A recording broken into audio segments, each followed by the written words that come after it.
আল্লাহর রাসূল বলেন, হযরতে আবু হুরায়রা রাদিয়াল্লাহু তাআলা আনহু বলেন, রাসূলুল্লাহ আমাদেরকে বয়ান করে বুঝাইলেন যে, ও দুনিয়ার উম্মতেরা, লাইসা শাদীদু বিসসুরাআ, ওই ব্যক্তি প্রকৃতপক্ষে শক্তিশালী নয় যে মানুষকে কুস্তিতে হারায়, বরঞ্চ প্রকৃত শক্তিশালী হলো ওই ব্যক্তি, ইন্নামাশ শাদীদুল্লাযী ইয়ামলিকু নাফসাহু ইনদাল গাদাব, কয় যেই ব্যক্তিটার যখন রাগ উঠে ওই রাগটাকে যেই বান্দা দমন করতে পারে সে হলো প্রকৃত বীর। সুবহান।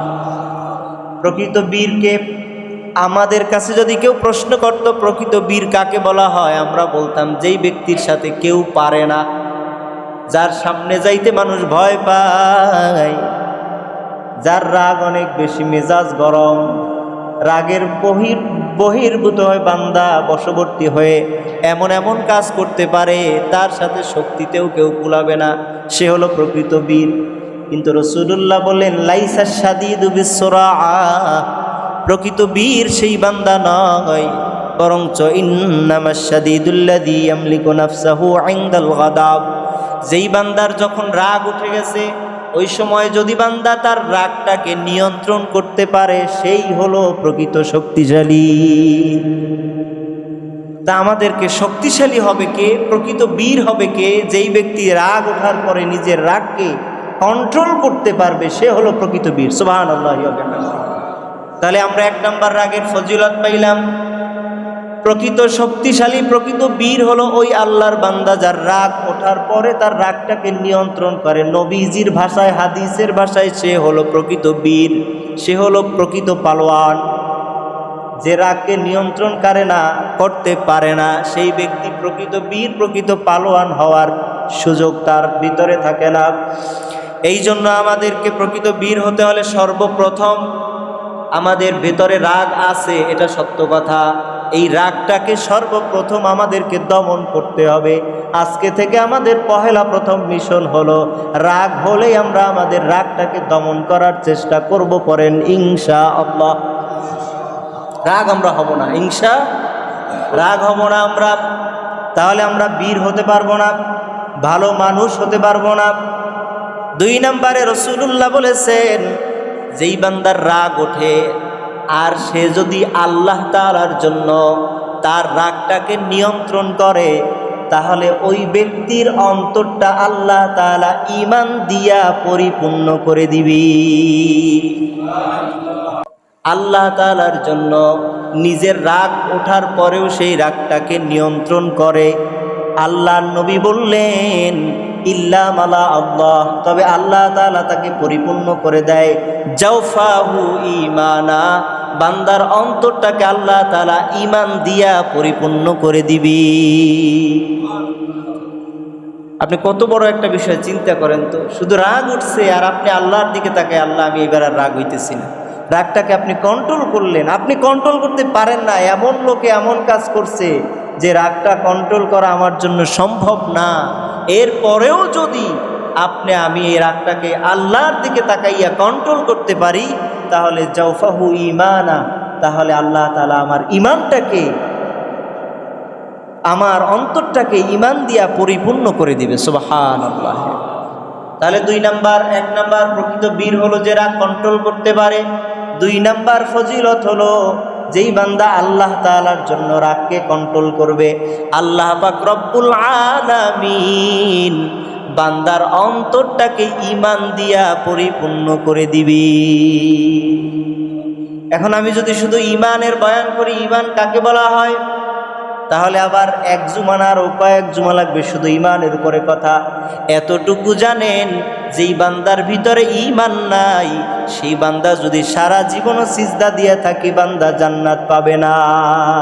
এই জন্য সর্বপ্রথম আমাদের অন্তরে ঈমান লাগবে, আর ঈমানটা পরিপূর্ণ হবে তখন যখন আল্লাহর জন্য আমরা আমাদের রাগটাকে কন্ট্রোল করে নিতে পারবো। সুবহান। 3 নাম্বার, এই রাগটাকে যখন আপনি কন্ট্রোল করবেন, রাগটাকে কন্ট্রোল করার কারণে আল্লাহ তাআলার প্রিয় বান্দা হবেন আপনি, আল্লাহর ভালোবাসার বান্দা হবেন আপনি। সুবহানাল্লাহি ওয়া বিহামদি। রাগ আপনার উঠছে, রাগ হওয়ার পরে আপনি যখন এই রাগটাকে কন্ট্রোল করবেন, আপনি হবেন আল্লাহ তাআলার একজন প্রিয় বান্দা। সুবহানাল্লাহ পড়েন। আল্লাহ তাআলা সূরা আলে ইমরান 134 নম্বর আয়াতে আমার আল্লাহ জানায় দিয়েছেন, আল্লাযীনা ইউনফিকুনা ফিস সাররাই ওয়াদ দাররাই ওয়াল কাযিমিনাল গায়যা ওয়াল আফিনা আনিন নাস ওয়াল্লাহু ইউহিব্বুল মুহসিনিন। আল্লাহ তাআলা বলেন, যেই বান্দা, আল্লাযীনা বান্দা হলো তারা, আমি আল্লাহ তাআলা যাদের ভালোবাসি তাদের গুণ হলো তারা সচ্ছল অবস্থায়, অসচ্ছল অবস্থায়, দরিদ্র অবস্থায়, ধনী অবস্থায় তারা আল্লাহর রাস্তায় ব্যয় করবে। আর ওই বান্দাদের যখন রাগ উঠবে সাথে সাথে বান্দা রাগটাকে দমন করবে।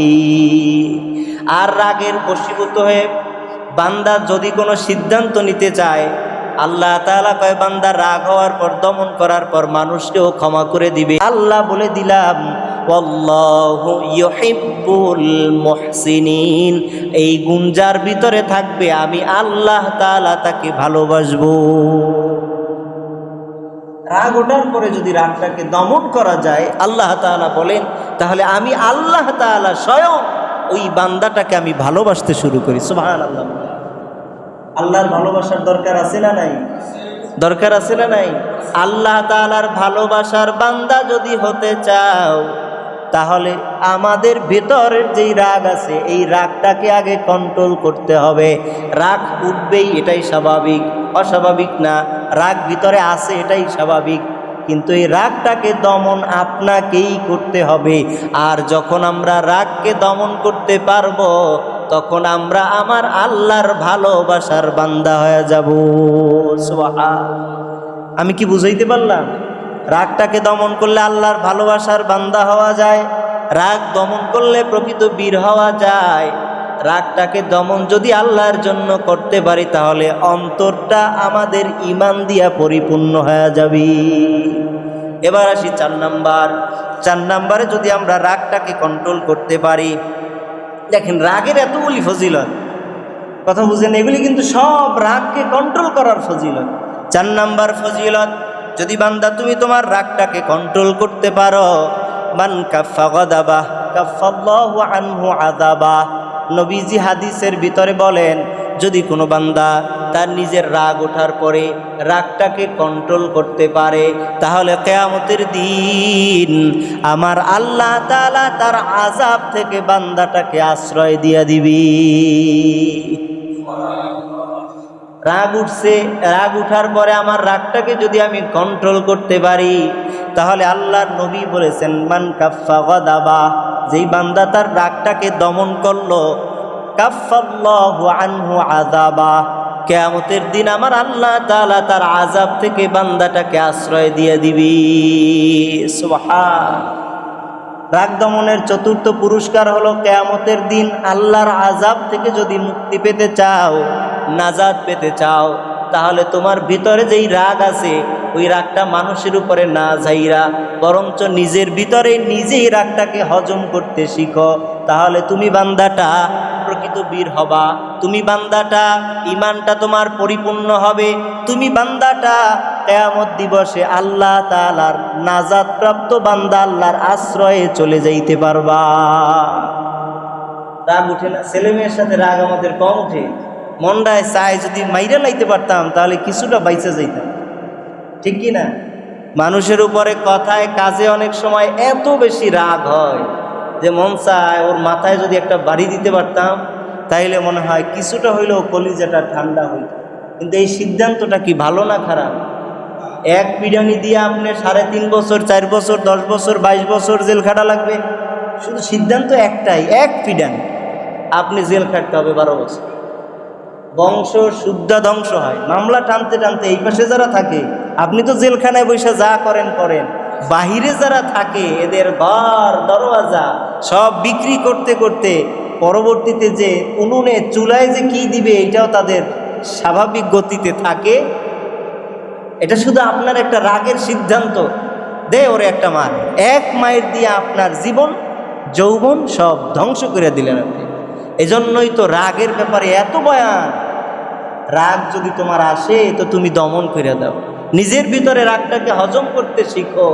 যদি তুমি এটা পারো তাহলে তোমার কি হবে, কয় কিয়ামতের দিন আল্লাহ তাআলা তার আযাব থেকে তোমাকে আমাকে আল্লাহ আশ্রয় দিয়ে দিবে। সুবহানাল্লাহ পড়েন। এটা হলো ৪র্থ নাম্বার ফজিলত। ৫ম নাম্বার ফজিলত, কিয়ামতের মাঠে সব মানুষরা উঠবে কি উঠবে না, আল্লাহর সামনে হিসাব দেওয়ার জন্য সবাই দাঁড়াবে। আল্লাহ তাআলা ডাক দিবে, অমুক বান্দা আব্দুর রহমান কোথায়, বাবার নামে এই, ঠিকানা এই, সে কোথায়, সে দাঁড়াবে। আল্লাহ তাআলা তাকে বলবে তুমি সামনের দিকে আসো। সুবহানাল্লাহ পড়েন। এবার তুমি সামনের দিকে আসো, crore crore million billion trillion মানুষের সামনে আল্লাহ তাআলা ডাক দিবে, আয় এ আমার আব্দুর রহমান, আয় আয় আমার সামনে এসে দাঁড়াও। এই যে তাকায় দেখো আমার কর্নারে দাঁড়ানো আছে আল্লাহ তাআলার তৈরি করা হুর, এদের ভিতর থেকে যারে পছন্দ হয় তুমি তারে নিয়ে যাও। তুমি দুনিয়ায় বসে রাগটাকে কন্ট্রোল করেছিলে, এই জন্য যুবক ভাই তুমি তোমার মা বাবার কথা সহ্য করতে পারো নাই, রাগ উঠে গেছে, রাগটারে দমন করো। দুনিয়ার জমিনে একটা মেয়ে আনতে চাইছো, তুমি পারো নাই, পছন্দ মতো হয় নাই, মা বাবার সাথে রাগ, 10 দিন ভাত খায় না, 2 বছর ঘর বাড়িতে আসে না, এই রাগটারে দমন কইরা মা বাবার কথা যদি সাময়িকভাবে মেনে নাও, কিয়ামতের দিন আল্লাহ তাআলা তোমাকে এমন সুবর্ণ সুযোগ দিয়া বলবে, আয় আয় এইখানে রাখা আছে জান্নাতের বহু হুর রাখা আছে, এদের ভিতর থেকে যারে তোমার ভালো লাগে একজন রে তুমি তোমার প্রিয় বানাইয়া নিয়ে যা। এই সুযোগ কি অন্য আমলের ব্যাপারে আছে? এটা রাগের ব্যাপারে আছে। যদি তোমার রাগটারে কন্ট্রোল করতে পারো, তোমার পছন্দ মতো সমস্ত মানুষের সামনে আল্লাহ তাআলা ঘোষণা দিবেন, সমস্ত মানুষের সামনে ঘোষণা দিয়ে আল্লাহ তাআলা তোমাকে পুরস্কৃত করবেন। কিয়ামতের মাঠে যদি সমস্ত মানুষের সামনে পুরস্কৃত হতে চাই তাহলে সর্বপ্রথম আমাদের রাগটাকে দমন করা লাগবে। সুবহানাল্লাহ। কি করা লাগবে? রাগ দমন করা লাগবে। সব মানুষের সামনে আল্লাহ সম্মানিত করবেন কাকে? যেই বান্দাটা দুনিয়ায় রাগটাকে কন্ট্রোল করেছে আল্লাহ তাআলা তাকে এত সম্মানিত করবেন, সমস্ত মানুষের সামনে তার নাম ধরে ডেকে নিয়ে তাকে বলবেন পছন্দ মতো একটা বিবি এখান থেকে নিয়ে তুমি চলে যাও। সুবহানাল্লাহ বলে। এটা অন্য আমলের ব্যাপারে বলা আছে, এটা শুধুমাত্র রাগ কন্ট্রোলের ব্যাপারে বলা আছে। সুবহানাল্লাহি ওয়া বিহামদি। এরপরে আসেন 6 নাম্বার, কয় বান্দা শুধু রাগ কন্ট্রোল করলে তুমি হুর পাইবা, বলে না না, এরে নিয়ে কই যাইবা? কথা বুঝেন নাই? এরে নিয়ে কই যাইবা? এরে তো নিয়ে একটা জায়গায় যাওয়া লাগবে, তো কই যাইবা? এই বান্দাটা যখন তোমার রাগ উঠলো আর রাগটাকে তুমি দমন করলা, হযরতে আবু দারদা রাদিয়াল্লাহু তাআলা আনহু বলেন, কুলতু ইয়া রাসূলুল্লাহ দুল্লানি আলা আমালিন ইউদখিলুনিল জান্নাহ, হুজুর আপনি আমাকে একটা আমলের কথা বলেন যে আমলটা করার দ্বারা আমি আল্লাহর জান্নাত পেয়ে যাব। সুবহানাল্লাহ।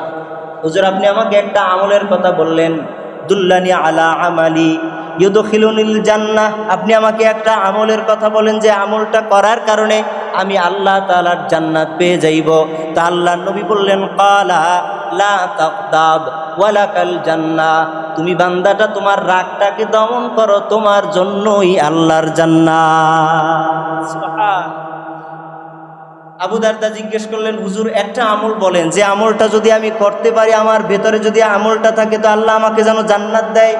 কি আমল? নবী বললেন, ক্বালা লা তাগদাব, তুমি বান্দাটা রাগ করবা না, ওয়ালাকাল জান্নাহ, তুমি যদি তোমার রাগটাকে কন্ট্রোল করতে পারো, রাগকে নিয়ন্ত্রণ করতে পারো, তাহলেই তোমার জন্যই আমার আল্লাহ জান্নাত বানিয়ে রেখেছি। রাগটাকে যদি কন্ট্রোল করতে পারো তাহলে তোমার জন্যই জান্নাত। এবার আসেন আমাদের জীবনে এখান থেকে কি আমরা নসিহত নিয়ে যাব? রাসূলুল্লাহর দরবারে এক লোক এসে জিজ্ঞেস করলো, পয়গম্বর আমাকে আপনি লম্বা কোনো বয়ান দিলে হবে না, আমাকে ছোট্ট একটু নসিহত করেন, ওই ছোট্ট নসিহতটা মানবো, এটাই যেন আমার জন্য যথেষ্ট হয়। নবীর কাছে, নবীর মতো মানুষের কাছে আইসা কয়, হুজুর কোনো লম্বা বয়ান টয়ান দিয়েন না, বরঞ্চ আমার ছোট্ট একটা বয়ান দেন, আমি চলে যাব। সুবহানাল্লাহ।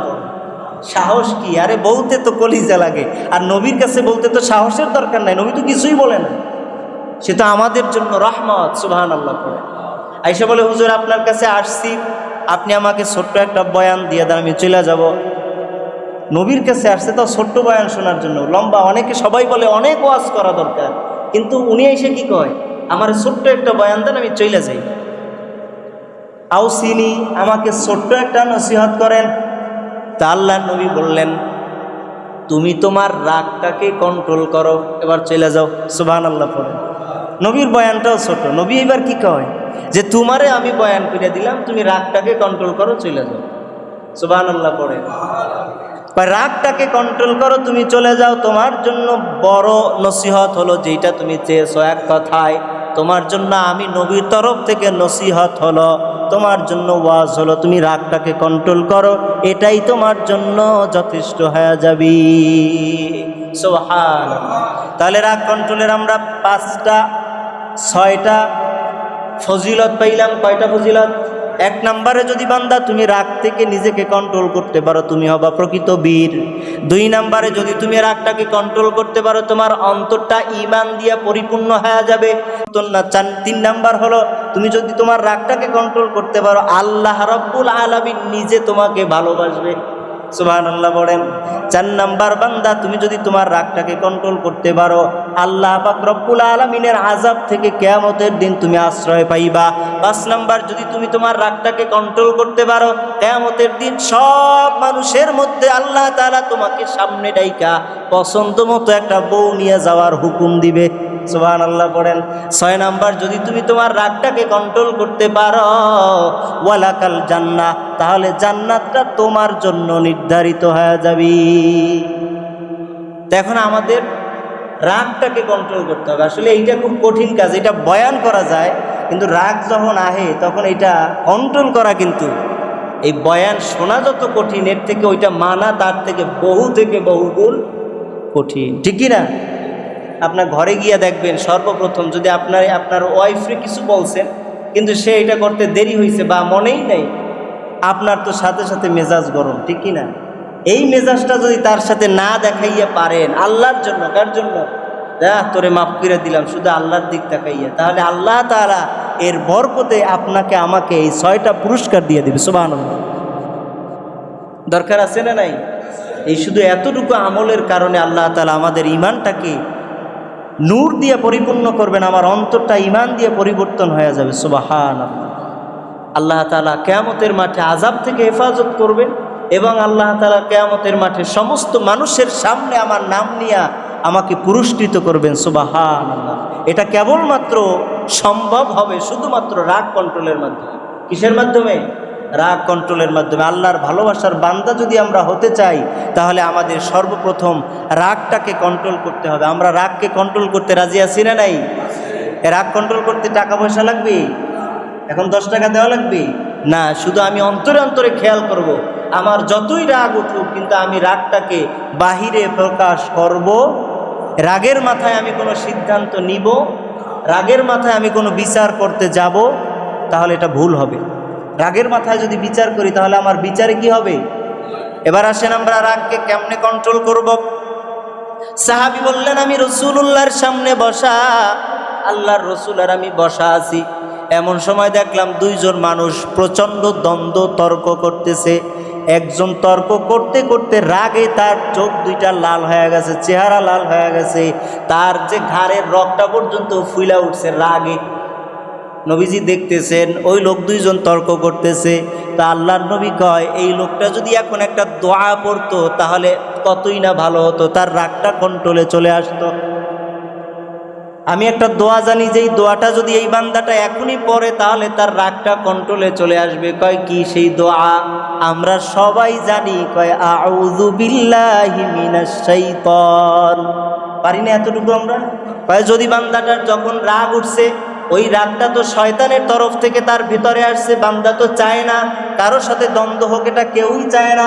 সুস্থ কোনো মানুষ চায় না যে আমার সাথে মানুষের দ্বন্দ্ব লেগে থাকুক, সে তো চায় সুন্দরভাবে কেমনে বসবাস করা যায়। কিন্তু এই সুন্দরভাবে বসবাস করতে চাইলে শয়তান ভিতরে যখন রাগ উঠায়া দেয়, ওই বান্দাটা যদি সাথে সাথে পড়ে আউযু বিল্লাহি মিনাশ শাইতান, আয় আল্লাহ আমি শয়তানের থেকে আপনার কাছে আশ্রয় চাই, আল্লাহর নবী বলে বান্দার রাগ সাথে সাথে কইমা যাবে।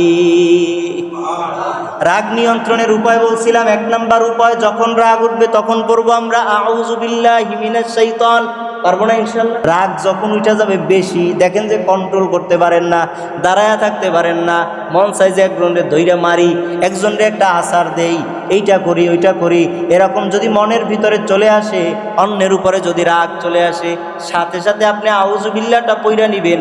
আল্লাহ তাআলা আউযু বিল্লাহর বরকতে আপনার রাগটাকে কন্ট্রোল করার তৌফিক আপনাকে দিয়ে দিবে। সুবহানাল্লাহ।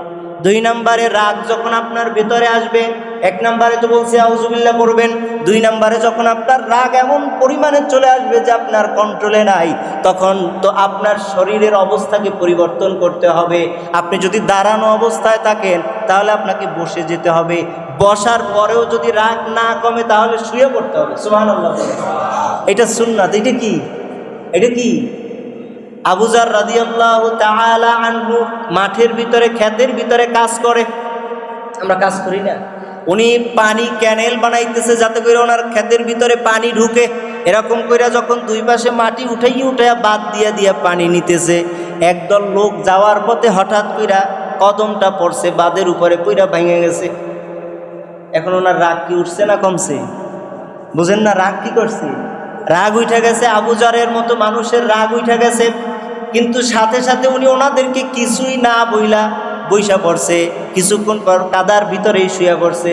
লোকেরা জিজ্ঞেস করলো, ও পয়গম্বরের সাহাবী, আপনি কেন হঠাৎ করে বইসা পড়লেন, আবার দেখি কাদার ভিতরে শুয়ে গেলেন, কি কারণ? এটা আশ্চর্য না? কিছুই বলে না, কোনো কথা নাই, হঠাৎ দাঁড়ানোর থেকে বসার থেকে শুয়ে গেলেন, কারণ উনি বলতেছে আমি রাসূলুল্লাহর এই মুহূর্তেই একটা সুন্নতের আমল করেছি। সুবহানাল্লাহ। কি করছি? একটা সুন্নতের আমল করছি। কয় কেন? আল্লাহর রাসূল বলছে ব্যক্তিগত রাগের বশবর্তী হইয়া কারোর উপরে রাগ দেখানো যাবে না, এটা আল্লাহ পছন্দ করেন না। এই জন্য যখন আপনারা আমার ক্যানেলটারে ভাঙিয়া দিছেন, আমার প্রচণ্ড রাগ উঠলো, আমি বসলাম, দেখি রাগ কমে না, আমি শুয়ে গেলাম, দেখি আমার রাগ এবার কন্ট্রোলে চলে আসছি। সুবহানাল্লাহ। ব্যক্তিগত রাগের বশবর্তী হইয়া কাউকে আক্রমণ করা যাবে, এটা মারাত্মক অপরাধ, মারাত্মক অপরাধ। কারো উপরে রাগ হবো তো আল্লাহর জন্য, কারো উপরে রাগ হব না তো আল্লাহর জন্য। সুবহানাল্লাহ। রাগ হতে হবে। রাগ আবার হতে হবে কখন?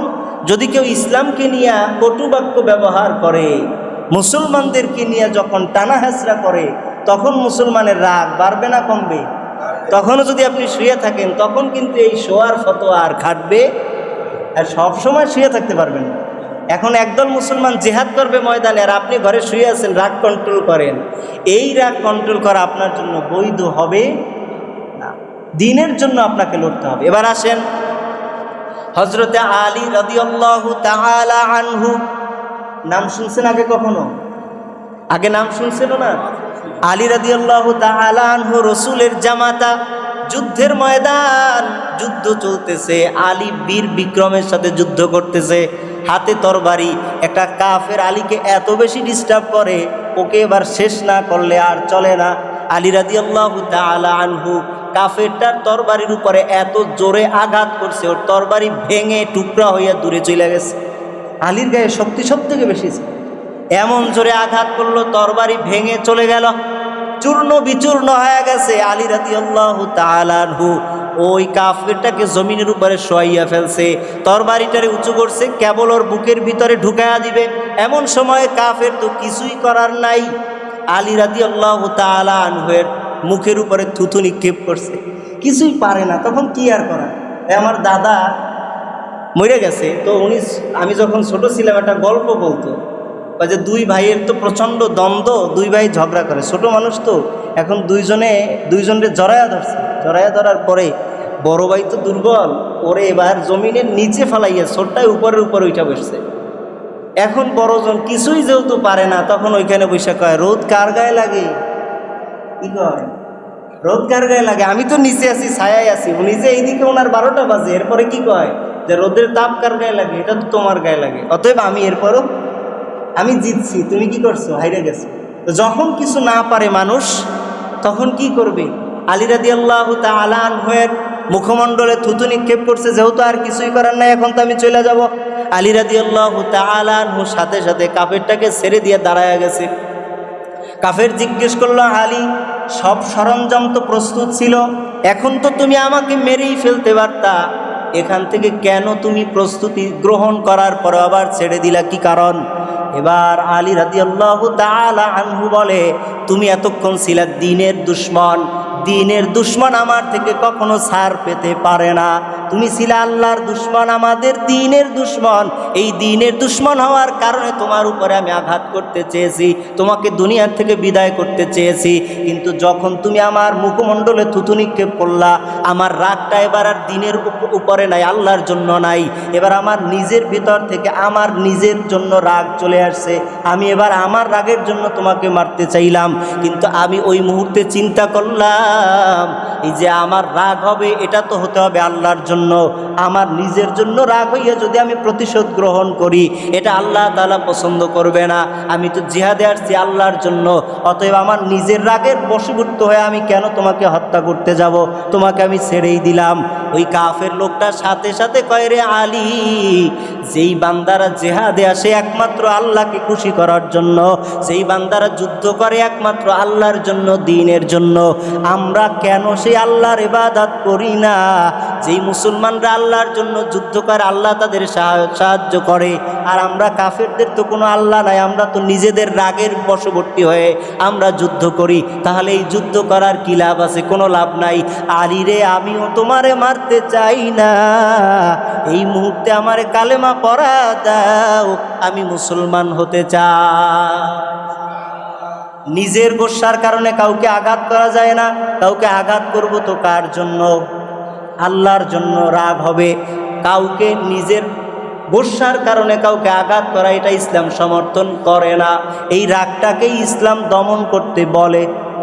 কথা কি বুঝাইতে পারলাম?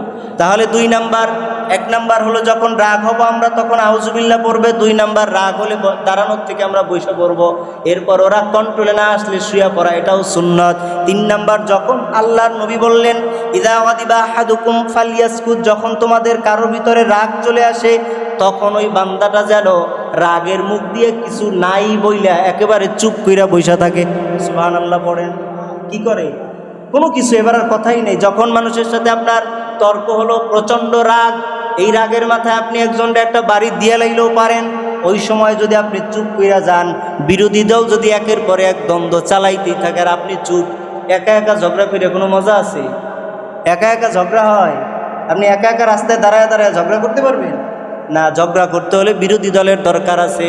এই জন্য নবী বললেন, যখন তোমাদের কারোর ভিতরে প্রচণ্ড রাগ চলে আসে তখন সে যেন চুপ করে যায়, কোনো কথাই না বলে, তাহলে এর জন্য আল্লাহ তাআলা তাকে জাযা দান করবে। 4 নাম্বার, যদি এরপরও তোমার রাগ না কমে, চুপ করার পরও রাগ না কমে, তাহলে এবার তুমি কি করো? বা রাগ যেহেতু আসে শয়তানের তরফ থেকে, আর শয়তান তৈরি হচ্ছে আগুনের, এই রাগটাকে কন্ট্রোল করার জন্য আগুনের উপরে যদি পানি দেওয়া যায়, আগুন জ্বলে না নিভে? কি হয়? আগুন নিভা যায়। তাহলে যখন তোমার রাগ চলে আসছে, এবার নবীজি বললেন রাগ আসছে শয়তানের তরফ থেকে, শয়তান তৈরি হলো আগুনের, আর তোমার এই রাগটাকে যদি কন্ট্রোল করতে চাও তাহলে তুমি সাথে সাথে অজু কইরা নাও, অজু করতে দেরি হবে, তোমার রাগ চলে যেতে দেরি হবে না। তাহলে আমাদের সর্বশেষ যখন আমাদের কারো রাগ হবে, আমরা রাগের মাথায় রাগ না হইয়া অজু করে নিব, আমাদের রাগ আল্লাহ তাআলা কন্ট্রোলে নিয়ে আসবেন। পড়েন ইনশা। তাহলে আমি রাগের ফজিলত বলছিলাম 6টা। কয়টা?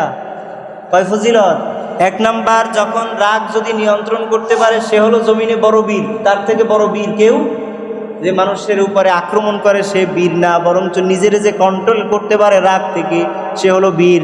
2 নম্বরে, রাগ যদি কন্ট্রোল করতে পারো তাহলে তোমার অন্তরটা আল্লাহ ঈমান দিয়ে পরিপূর্ণ করে দিবে। 3 নাম্বার, যদি তুমি রাগ কন্ট্রোল করতে পারো আল্লাহর ভালোবাসার বান্দা হইতে পারবা। 4 নাম্বার, যদি তুমি তোমার রাগকে কন্ট্রোল করতে পারো কিয়ামতের দিন আল্লাহর আযাব থেকে তুমি নিষ্কৃতি পেয়ে যাইবা। 5 নাম্বার, যদি তুমি তোমার রাগকে কন্ট্রোল করতে পারো রাগ হওয়ার পরও যদি নিয়ন্ত্রণ করতে পারো আল্লাহর জন্য, কিয়ামতের দিন আল্লাহ তাআলা সব মানুষের সামনে সম্মানের সাথে তোমার নাম নিবে, নিয়ে বলবে অমুক বান্দা আয় আয়, এখানে তোমার জন্য বহু হুর রাখা আছে, যাকে ভালো লাগে পছন্দ হয় তাকে তুমি নিয়ে যাও। তো নিয়া কই যাইবা? 6 নাম্বার তুমি যাইবা হলো আল্লাহ তাআলার জান্নাতি। সুবহান। রাগ নিয়ন্ত্রণের এগুলি ফজিলত। এবার নিয়ন্ত্রণ কেমনে করব? 1 নাম্বার আমরা আউযুবিল্লাহ পড়ে নিব। 2 নাম্বার যখন রাগ আসবে তখন আমরা দাঁড়ানো থাকলে বসে যাব, বসা থাকলে শুয়ে যাব।